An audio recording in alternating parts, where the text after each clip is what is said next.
untung-untung Anda membantunya jika suami memang tidak mampu. Cuma di sisi lain harus pahami, suami itu tanggung jawab dong ngasih nafkah. Wajib ngasih nafkah, maksudnya mencari nafkah wajib. Mencari nafkah adalah wajib, tidak boleh ongkang-ongkang. Setelah ada, dibagi yang benar. Jangan sampai anak dikasih tapi istri tidak. Apalagi sampai digunakan untuk foya-foya hal yang gak jelas. Tentu dosa, istri tidak dikasih, tak taunya ada beli yang lainnya. Gak diperkenankan yang demikian itu. Nah ini gak boleh seorang suami semacam itu.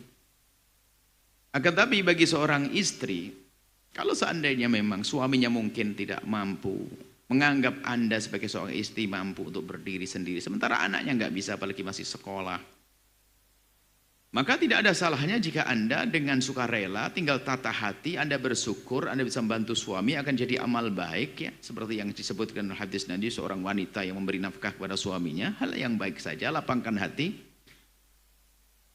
maka itu baik-baik saja bagi Anda.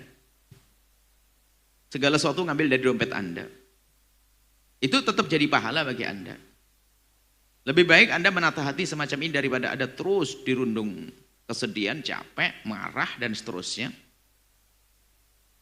Adapun masalah suami ini urusan dia dengan Allah. Kalau memang dia zalim, naudzubillah. Tapi kalau ada sebagian suami mungkin memang tidak mampu beri nafkah, cuman dari tandanya dia beli yang enggak, itu kan aneh. Yang jelas dia adalah zalim. Akan tapi di saat Anda menemukan suami yang zalim enggak benar, jangan sampai Anda juga menjadikan dia semakin tidak baik. Misalnya Anda melarang dia ngasih anaknya, Anda melarang sesuatu yang kewajiban, Anda dosa juga.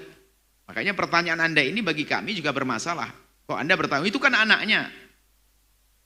Mungkin Anda hanya bertanya begini mestinya, bagaimana Bu ya urusan nafkah saya, tapi Anda bertanya tentang anaknya. Anaknya wajib dong dia beri nafkah. Saya ingatkan Anda wahai istri, saya ingatkan Anda mempermasalahkan dia memberi nafkah anaknya. Kalau dia menghambur-hamburkan ke tempat lain, ya tadi salah.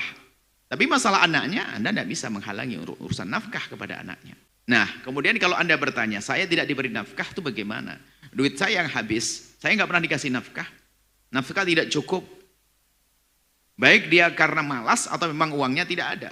Di dalam Islam kan ada aturannya. Jika seorang istri tidak diberi nafkah oleh sang suami, tidak diberi nafkah, maka sang istri bisa mengajukan ke mahkamah untuk minta cerai.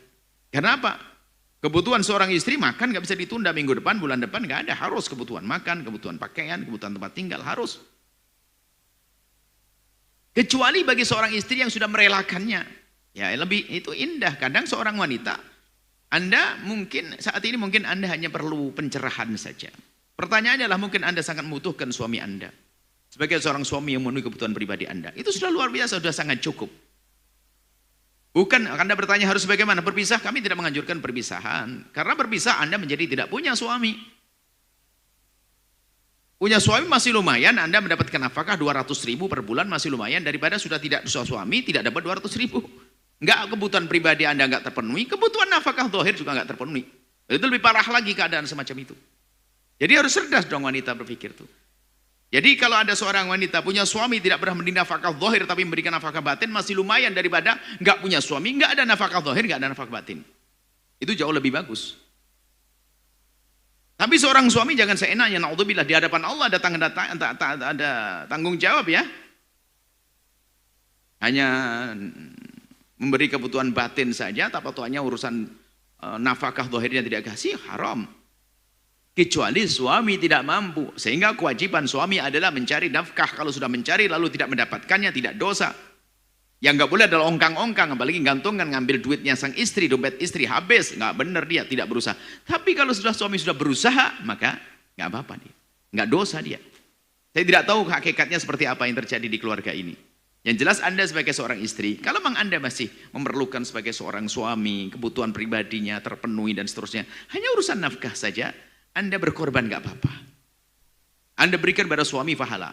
Daripada itu wanita yang tidak punya iman, lihat kebutuhan pribadi yang diambil dengan cara yang haram, zina, naudzubillah, Anda punya halal masih lumayan. Itu perempuan yang membeli laki-laki, membayar kadang-kadang naudzubillah dengan untuk perzinaan. Hanya untuk kesenangannya, tapi Anda dengan yang halal. Maksudnya agar hati Anda itu reda, hati Anda itu tenang dengan sesuatu yang halal yang Anda miliki, biarpun Anda bayar nafkah. Harus memberi nafkah. mencukupi, ya apa-apa. Kalau Anda masih bisa. Kecuali mentok, Anda sudah tidak bisa makan. Kebutuhan suami pun Anda tidak terlalu, karena Anda tidak beri nafkah. Anda harus cari nafkah sendiri. Sementara suami Anda melarang, tidak boleh cari nafkah, maka baru saat itu Anda mengajukan ke mahkamah untuk bisa. Karena apa? Anda cari makan, nggak boleh, tidak dikasih makan, suruh mati namanya. Baik, semoga ini damai. Setelah ini suami berusaha mencari nafkah dengan benar. Istri pun dengan penuh kelegaan di saat membantu suaminya. Subhanallah, bertemu dalam cinta. Saling membantu dalam kebaikan. Saling menolong dalam kebaikan. Kebahagiaan di dunia muqaddimah.